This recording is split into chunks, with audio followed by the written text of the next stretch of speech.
Pag-usapan natin itong press pull command, no? Isang magandang command sa 3-dimensional drawing dito sa AutoCAD. Halimbawa, gagawa ko ng circle dito. Gagawa rin akong rectangle. Tapos, ang gagawin natin na i-extrude natin, no? Iti-3D natin. Ngayon, once na na-extrude na natin, baguhin ko lang yung kulay. Kung gusto nating i-modify ito, no? Itong in-extrude nating mga object na ito, no? Halimbawa, itong portion na ito gusto kong iangat, no? Meron tayong command na press pull. Ito 'yon. Tapos select natin yung area, no?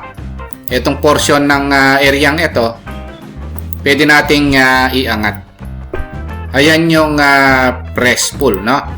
So, gamit na gamit ito mga boss pagka magti-3D tayo. Okay, umpisahan na natin mga boss itong topic natin sa sweep command. Ito yon, no? So, ito yung finished product, no? Pag mag-sweep tayo, ito butas siya, no? Tapos dito meron siyang solid, no? Wala siyang butas, pwedeng ganyan, no? At pwede rin nating lagyan ng eksaktong kapal yung butas ng tubo, no? So, paano gawin ito mga boss? Importante ito lalo na sa mga paggawa ng mga tubo, no? Sa construction, no?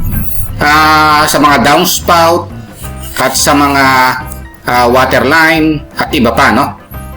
Ngayon, paano gawin ito? Kailangan pag gagawin natin ito mga boss, nasa 3D views tayo. Na-discuss naman natin kung paano pumunta sa 3D views. Pupunta tayo dito sa view, 3D views. And then, ito yung mga yon. Kung gusto mong pumunta sa southwest isometric, southeast, northeast, northwest, no? Ngayon, pag nakapunta na tayo sa 3D views mga boss, which is na-discuss ko naman dati, no? Kung paano pumunta sa mga 3D views na yan. Kung gagawin natin ito, siyempre kung meron tayong plano na mga tubo, pwedeng gawin yan sa 3D poly, no? Halimbawa, magko-command ako 3D poly. Kailangan meron muna tayong tubo, no, na isi-sweep. So halimbawa, nag-umpisa dito yung tubo natin. Tapos tataas siya halimbawa ng 2 meters. Tapos ang kagandahan kasi ng 3D poly, pwede siya sa along X, along Y, along Z, no? So halimbawa dito, tatakbo siya halimbawa papunta rito ng 3 meters. Ayun siya. Bigla siyang angat, no, ng 2 meters. Tapos papunta ron sa banda ron, aangat siya ng tapos papunta rito, magwa 1 meter siya. Tapos bigla siyang angat ng halimbawa 2.5 meters.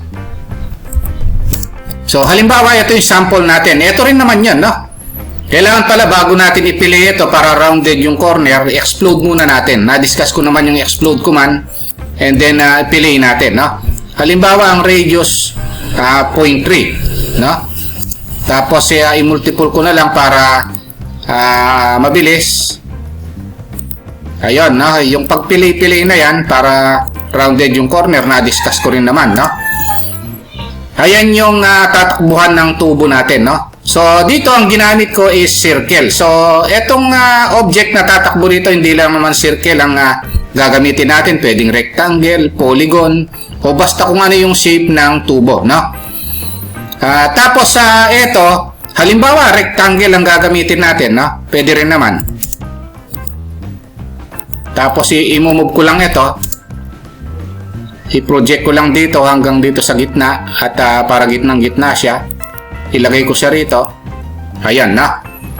So ito, tatakbo siya rito using sweep command, no? Kaya lang, kailangan i-join muna natin ito para tuloy-tuloy siyang tumakbo, no? So, meron tayong command na J, no? Ayan yung join command, na-discuss ko rin naman nung previous video. O, ito one entity na, no? Lahat ng line is na-join. Ngayon, meron tayong command, eto nga, no? Ang shortcut command ng sweep is SW. Itatype lang natin. O kung masipag kayo mag-type, type nyo ng buo, sweep. Ayan, no? Tapos, i-select natin yung patatakbuhin natin dito, no? Tapos, click natin yung mode. Ngayon, merong mode dito, pagka surface, hollow siya. Kagaya nito, pagka namang solid, kagaya nung nakita natin kanina, wala siyang butas, no? Subukan muna natin itong surface. Tapos, i-select natin ito. Ito yon. So, kung mapansin nyo mga boss, ito, hollow yung loob niya, no? Ayan yung surface option, no? Ito, tumakbo yon. O, yun, no? Ngayon, subukan naman natin, ito namang solid, no? So, ulitin lang pala natin, no? Yung surface, pwede rin naman dito, no? Para malinaw, SW or sweep. Tapos, select lang ito. Tapos, click natin yung mode. I-surface natin. Tapos, i-select natin ito. Ayun, tumakbo siya, no? Ngayon, pagka gusto nating hindi siya hollow, no? Gusto natin ganito siya. Solid siya, walang butas. SW, sweep, no? Tapos, click natin yung object na patatakbuhin natin dito. Tapos, yung mode, solid tayo. Click natin yung solid. Tapos, select natin ito. So, ito na yon. Solid siya, no? Wala siyang butas. Minsan naman, yung kapal niya, nakalagay, no? Halimbawa, 10 mm. Pero pwedeng lagyan ng butas yan using shell command. Ito yun, no? Shell, no? O, click natin yung shell. Tapos, i-select natin ito. Tapos, yung pangalawang i-select natin yung ilalim. Gamitin natin itong orbit na ito, no? Ayun, sinelect natin yon. Orbit uli. I-select natin itong top, no? Ito. Ayun, no? Saka natin i-enter. Ngayon, kung pansinin nyo, dito sa screen natin nang hihingi siya ng offset distance. Halimbawa, offset distance niya 0.02. Then, enter. O, ito na yon, no? So, nabutas na siya, oh. Ayan yung 0.02 na kapal, no? Sa ngayon, pag-usapan naman natin yung subtract at saka yung union, no? Ngayon, para mapag-usapan yan, kailangan pumunta tayo sa 3D views, no? So, pupunta tayo dito sa view and then 3D views. Punta tayo dito sa Southwest Isometric muna, no? So, ito, nasa 3D views na tayo. Ito yung Southwest Isometric. Ito yung X, ito yung Y, at meron na tayong Z ngayon, no? Kasi kanina, nasa plan view tayo, no? Ngayon, ang ginawa natin nung previous video, nag-rectangle tayo, and then nag-extrude tayo, no? Tapos, nilagyan natin ng kapal yung object, no? Ginawa nating solid. Ngayon, ang gagawin naman natin ngayon, etong solid na ito, paano ba butasan? Ayan yung subtract command, no? Diyan papasok yung subtract command. At kung paano naman gawing one entity yung mga 3D object, diyan papasok yung union naman, no? Kaya lang mga boss pala, no, bago tayo mag-umpisa sa subtract at saka union topic natin sa 3D, wag nyo po sanang kalimutang pindutin muna pala, no, yung subscribe dito sa maliit pa lang nating channel. Isama nyo na rin po yung like at saka notification bell. Ito sa subtract mga boss, kailangan meron na tayong in-extrude, no? Kailangan meron na tayong solid object, no?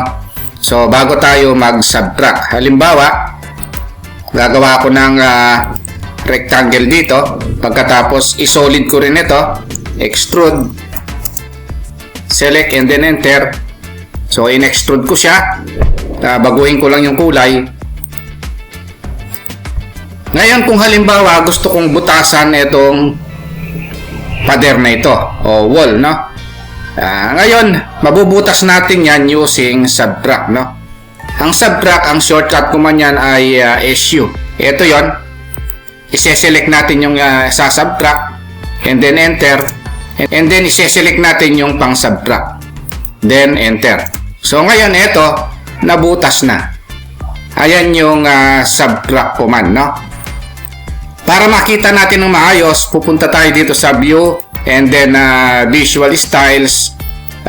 ilagay natin sa realistic. So ito yon, no? So nabutas siya.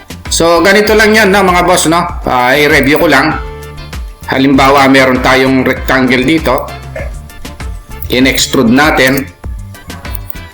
At nilagyan natin ng kapal. Baguhin ko lang. Ngayon, gusto nating butasan, no? Itong wall na ito.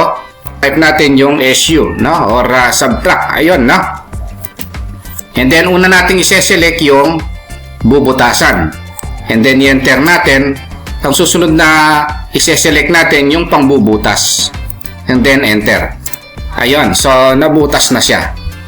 Ayan yung subtract command, no? Pero halimbawa, gusto nating gawin ay maging one entity naman yung object, no? Halimbawa, gumawa ako ng rectangle dito. At ito, in-extrude ko, no? Ginawa ko solid. At halimbawa, meron akong circle dito. In-extrude ko rin. Baguhin ko yung kulay para madaling ma-identify yung iba. At kung halimbawa, no, gusto kong gawing one entity, no? Kasi ito, buo pa siya, dalawa sila, no? So, ibig sabihin, magkahiwalay. No? Gusto kong maging isa na lang sila. Ang susunod na command natin is yung union naman, no? Ayan. Ang shortcut command ng union is uni. UNI, no? Select natin yung dalawa. Then, enter. Ayun, no? One entity na sila, no? So, ibig sabihin, magkasama na sila, no? Ayan yung union. Halimbawa, gagawa tayo ng footing, no? So, then offset lang ako. Ayun, no? Extrude ko lang ito. Ito naman, extrude ko pataas, no? Kung gusto natin gawing one entity yung dalawang yan, kasi magkahiwalay pa. Ayun, no, magkahiwalay, oh. Kung gusto nating buo siya, no, isang object na lang yan, ang command is UNI or union. Select natin yung dalawa. And then enter. Ayun, no, one entity na siya, no. Ayan yung union, no. Basta tandaan natin kung gusto nating gawing one entity yung object, union ang command, no? Kung gusto naman nating butasan yung object, subtract yung command. Okay, umpisahan na po natin yung topic natin sa extrude command. Ang first step, mga boss, na gagawin natin ay pumunta tayo dito sa 3D views. Pipick ko lang itong views and then punta tayo sa SW isometric or southwest isometric and then isusum ko lang. Lalapit lang ako. Ang una kong gagawin ay gagawa ko ng mga objects, halimbawa ng rectangle, which is yan yung gagawin nating mga examples, no? Circle,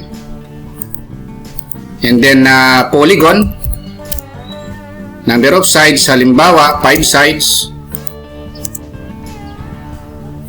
and then ikakopy ko lang ito para meron tayong comparison, no? Nung mga options.